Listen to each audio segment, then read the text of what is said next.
Part 2 Subhagi. हमारे समाज में आज भी लड़के लड़कियों में भेद किया जाता है। लड़कियों को कमजोर समझा जाता है। इसका सबसे बड़ा दुष्प्रभाव ये हुआ है कि भारत में लड़कों की तुलना में लड़कियों की संख्या निरंतर कम होती जा रही है। आज के दौर में जब स्त्री सम्मान की बात जोर शोर से की जा रही है, मुंशी प्रेमचंद की प्रस्तुत कहानी बड़ी ही प्रासंगिक है। तुलसी महतो अपनी लड़की सुभागी से बहुत प्यार करते थे। छोटी उम्र में भी वह घर के काम में चतुर और खेतीबाड़ी के काम में निपुण थी। उसका भाई रामू जो उम्र में बड़ा था, बड़ा ही कामचोर और आवारा था। तुलसी ने सुभागी और रामू दोनों की शादी कर दी। थोड़े दिन बीते, अचानक एक दिन बड़ी विपदा आ गई। सुभागी बहुत छोटी उम्र में ही विधवा हो गई। सुभागी के दुख की तो सीमा ही न थी। बेचारी को अपना जीवन पहाड़ लगने लगा था। कुछ साल बीते, लोग तुलसी महतो पर दबाव डालने लगे कि लड़की की कहीं दूसरी शादी कर दो। आजकल कोई इसे बुरा नहीं मानता है, तो क्यों सोच विचार करते हो? तुलसी ने कहा, भाई मैं तो तैयार हूँ, लेकिन जब सुभागी भी माने, वह किसी तरह राजी नहीं होती। हरिहर ने सुभागी को समझाकर कहा, बेटे हम तेरे ही भले के लिए कहते हैं। माँ बाप अब बूढ़े हो गए हैं, उनका क्या भरोसा। तुम इस तरह कब तक बैठी रहोगी?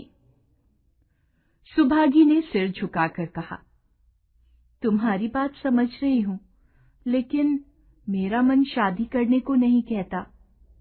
मुझे आराम की चिंता नहीं है। मैं सब कुछ झेलने को तैयार हूँ। जो काम तुम कहो वह सिर आंखों के बल करूंगी, मगर शादी को मुझे ना कहो। उजड्ड रामू बोला, तुम अगर सोचती हो कि भैया कमाएंगे और मैं बैठी बैठी मौज करूंगी, तो इस भरोसे ना रहना। सुभागी ने गर्व भरे स्वर में कहा, मैंने तुम्हारा आसरा भी नहीं किया और भगवान ने चाहा तो कभी करूंगी भी नहीं।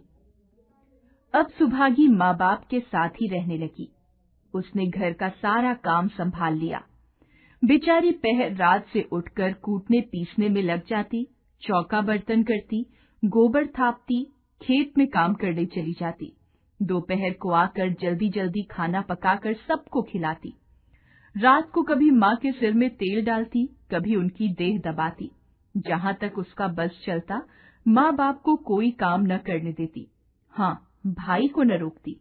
सोचती, ये तो जवान आदमी है, ये काम न करेंगे तो गृहस्थी कैसे चलेगी। मगर रामू को ये बुरा लगता। अम्मा और दादा को तिनका तक नहीं उठाने देती और मुझे पीसना चाहती है। यहाँ तक कि एक दिन वह आपे से बाहर हो गया। सुभागी से बोला, अगर उन लोगों का बड़ा मोह है तो क्यों नहीं अलग लेकर रहती हो? तब सेवा करो तो मालूम हो कि सेवा कड़वी लगती है कि मीठी। दूसरों के बल पर वाहवाही लेना आसान है, बहादुर वह है जो अपने बल पर काम करे। सुभागी ने तो कुछ जवाब न दिया। बात बढ़ जाने का भय था, मगर उसके माँ बाप बैठे सुन रहे थे। महतो से न रहा गया। बोले, क्या है रामू, सुभागी से क्यों लड़ते हो? रामू पास आकर बोला, तुम क्यों बीच में कूद पड़े? मैं तो उसको कहता था। तुलसी, जब तक मैं जीवित हूँ तुम उसे कुछ नहीं कह सकते। मेरे पीछे जो चाहे करना। बेचारी का घर में रहना मुश्किल कर दिया। रामू, आपको बेटी प्यारी है तो उसे गले बांध कर रखिए, मुझसे तो नहीं रुका जाता। तुलसी, अच्छी बात है, अगर तुम्हारी यही मर्जी है तो यही होगा। मैं कल गांव के आदमियों को बुलाकर बंटवारा कर दूंगा। तुम चाहे अलग हो जाओ, सुभागी अलग नहीं होगी। रात को तुलसी लेटे तो वह पुरानी बात याद आई, जब रामू के जन्मोत्सव में उन्होंने रुपए कर्ज लेकर जलसा किया था और सुभागी पैदा हुई तो घर में रुपए रहते हुए भी उन्होंने एक कौड़ी न खर्च की। पुत्र को रत्न समझा था, पुत्री को पूर्व जन्म के पापों का दंड। वह रत्न कितना कठोर निकला और यह दंड कितना मंगलमय। दूसरे दिन महतो ने गांव के आदमियों को इकट्ठा करके कहा, पंचो, अब रामू का और मेरा एक घर में निर्वाह नहीं होता। मैं चाहता हूँ कि तुम लोग इंसाफ से जो कुछ मुझे दे दो वह लेकर अलग हो जाऊं। रात दिन की किचकिच अच्छी नहीं। गांव के मुखिया बाबू सज्जन सिंह बड़े सज्जन पुरुष थे। उन्होंने रामू को बुलाकर पूछा, क्यों जी, तुम अपने बाप से अलग रहना चाहते हो? तुम्हें शर्म नहीं आती? माँ बाप को अलग किए देते हो? राम राम। रामू ने ढिठाई के साथ कहा, जब एक साथ गुजरना हो तो अलग हो जाना ही अच्छा है। यह कहता हुआ रामू वहां से चलता बना। तुलसी, देख लिया आप लोगों ने इसका मिजाज। भगवान ने बेटी को दुख दे दिया, नहीं तो मुझे खेती बाड़ी लेकर क्या करना था। जहां रहता वहीं कमाता खाता। भगवान ऐसा बेटा बैरी को भी न दे। लड़के से लड़की भली, जो कुलवंती होए। सहसा सुभागी आकर बोली, दादा, ये सब बंटवारा मेरे ही कारण तो हो रहा है, मुझे क्यों नहीं अलग कर देते? तुलसी ने कहा, बेटी, हम तुम्हें न छोड़ेंगे, चाहे संसार छूट जाए। गांव में जहां देखो सबके मुंह से सुभागी की तारीफ। लड़की नहीं देवी है, 2 मर्दों का काम भी करती है, उस पर माँ बाप की सेवा भी किए जाती है। सज्जन सिंह तो कहते यह इस जन्म की देवी है, मगर शायद महतो को यह सुख बहुत दिन तक भोगना न लिखा था। 7-8 दिन से महतो को जोर का ज्वर चढ़ा हुआ है। लक्ष्मी पास बैठी रो रही है। अभी एक क्षण पहले महतो ने पानी मांगा था, पर जब तक वह पानी लाए तब तक उनके हाथ पांव ठंडे हो गए। सुभागी उनकी ये दशा देखते ही रामू के घर गई और बोली, भैया चलो देखो, आज दादा न जाने कैसे हुए जाते हैं, 7 दिन से ज्वर नहीं उतरा। रामू ने चारपाई पर लेटे लेटे कहा, तो क्या मैं डॉक्टर हकीम हूँ कि देखने चलूं? जब तक अच्छे थे तब तक तो तुम उनके गले का हार बनी हुई थी, अब जब मरने लगे तो मुझे बुलाने आई हो। सुभागी ने फिर उससे कुछ नहीं कहा, सीधे सज्जन सिंह के पास गई। उधर सज्जन सिंह ने जो ही महतो की हालत सुनी, तुरंत सुभागी के साथ भागे चले आए। वहां पहुंचे तो महतो की दशा और भी खराब हो चुकी थी। नाड़ी देखी तो बहुत धीमी थी। समझ गए कि जिंदगी के दिन पूरे हो गए। सजल नेत्र होकर बोले, अब कैसी तबीयत है? महतो जैसे नींद से जाग कर बोले, बहुत अच्छी है भैया, अब तो चलने की बेला है। सुभागी के पिता, अब तुम हो, उसे तुम ही को सौंपे जाता हूँ।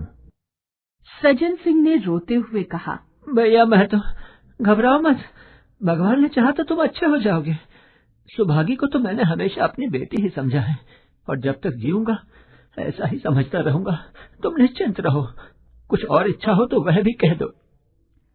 महतो ने विनीत नेत्रों से देखकर कहा, और नहीं कहूंगा भैया, भगवान तुम्हें सदा सुखी रखे।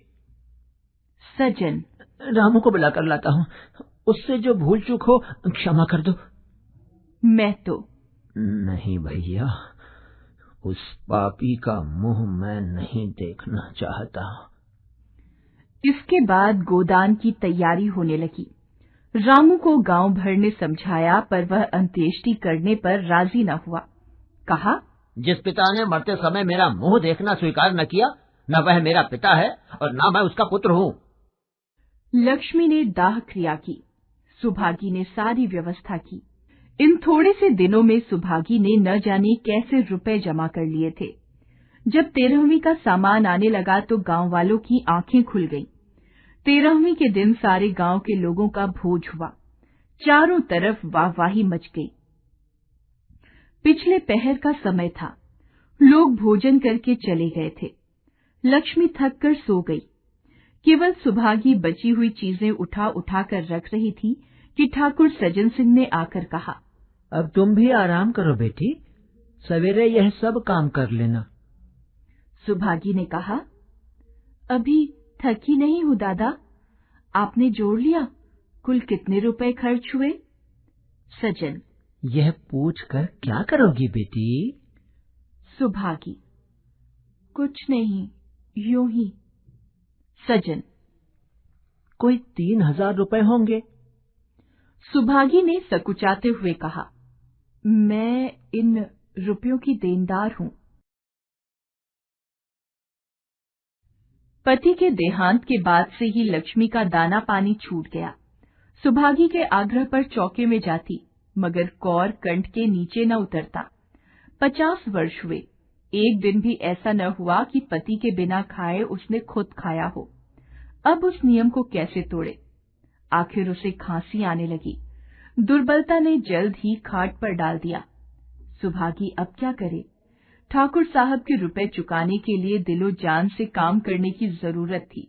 यहाँ माँ भी बीमार पड़ गई। अगर बाहर जाए तो माँ अकेले रहती है, उनके पास बैठे तो बाहर काम कैसे करे? माँ की दशा देखकर सुभागी समझ गई कि इनका भी अंतिम समय आ पहुंचा। महतो को भी तो यही ज्वर था। गांव में और किसे फुर्सत थी कि दौड़ धूप करता। सज्जन सिंह दोनों वक्त आते। लक्ष्मी की दशा बिगड़ती जा रही थी, यहाँ तक कि 15वें दिन वह भी संसार से विदा ले गई। सुभागी को उसने आशीर्वाद दिया, तुम्हारी जैसी बेटी पाकर मैं धन्य हो गई। मेरा क्रिया कर्म तुम ही करना। मेरी भगवान से यही प्रार्थना है कि अगले जन्म में भी तुम मेरी कोख से ही जन्म लो। माता के देहांत के बाद सुभागी के जीवन का केवल एक लक्ष्य रह गया, सज्जन सिंह के रुपए चुकाना। 3 साल तक सुभागी ने रात को रात और दिन को दिन न समझा। उसकी कार्य शक्ति और हिम्मत देखकर लोग दांतों तले अंगुली दबाते थे। दिन भर खेतीबाड़ी का काम करने के बाद वह रात को आटा पीसती। 30वें दिन 300 रुपए लेकर वह सज्जन सिंह के पास पहुंच जाती। इसमें कभी नागा नहीं होता। अब चारों ओर से उसकी सगाई के पैगाम आने लगे। सभी उसको अपने घर की बहू बनाना चाहते थे।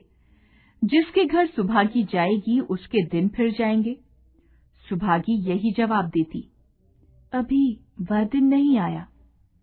जिस दिन सुभागी ने आखिरी किस्त चुकाई, उस दिन उसकी खुशी का ठिकाना न था। आज उसके जीवन का कठोर व्रत पूरा हो गया। वह चलने लगी तो सज्जन सिंह ने कहा, बेटी, तुमसे एक प्रार्थना है। कहो कहूं, कहो न कहूं, मगर वचन दो कि मानोगी। सुभागी ने कृतज्ञ भाव से कहा, दादा, आपकी बात न मानूंगी तो किसकी बात मानूंगी?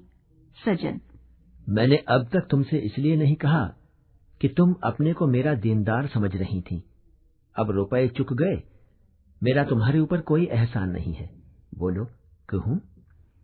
सुभागी, आपकी जो आज्ञा हो। सज्जन, देखो, इनकार न करना, नहीं तो मैं तुम्हें अपना मुंह फिर न दिखाऊंगा। सुभागी, क्या आज्ञा है? सज्जन, मेरी इच्छा है कि तुम मेरे घर की बहू बनकर मेरे घर को पवित्र करो। मेरा लड़का तुम्हारे नाम का पुजारी है, तुमने उसे देखा है। बोलो, मंजूर करती हो? सुभागी, दादा, इतना सम्मान पाकर पागल हो जाऊंगी। सज्जन, तुम्हारा सम्मान भगवान कर रहे हैं बेटी, तुम साक्षात भगवती का अवतार हो। सुभागी, मैं तो आपको अपना पिता समझती हूँ। आप जो कुछ करेंगे मेरे भले के लिए ही करेंगे। आपका हुक्म कैसे टाल सकती हूँ? सज्जन सिंह ने उसके माथे पर हाथ रखकर कहा, बेटी, तुम्हारा सुहाग अमर हो, तुमने मेरी बात रख ली।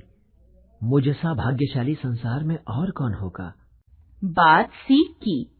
बेटियों का सम्मान, परिश्रम, लड़के लड़की का भेद न रखना, मातृ पितृ भक्ति, परोपकार, समर्पण।